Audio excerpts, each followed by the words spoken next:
என்னுடைய அனுபவத்திலும் நாங்கள் ஆயுத போராட்டத்தை ஆரம்பித்த காலத்திலிருந்து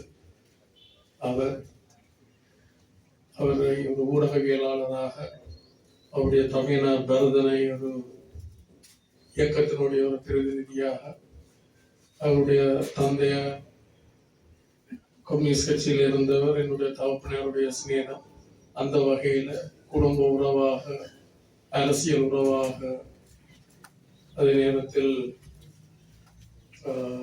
ஊடக உறவாக இருந்தவர். இங்கு எல்லாரும் சொல்லுகின்றது போல ஒரு பண்பாளர், அமைதியானவர்.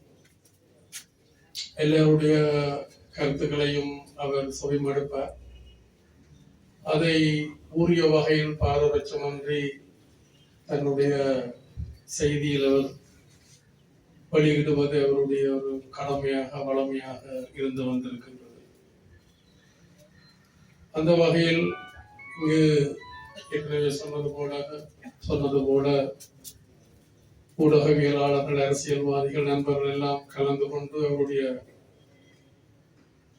அஞ்சலி உரையில் அவர் பற்றிய சிறப்பை கூறுவது என்பது அவருக்கான வழங்குகின்ற ஒரு பட்டமாக, ஒரு பதவியாக இருக்கும் என்று கூறி, அவருடைய இந்த இழப்பானது அவருடைய குடும்பத்தினருக்கு மாத்திரமல்ல, ஊடகவியலாளர்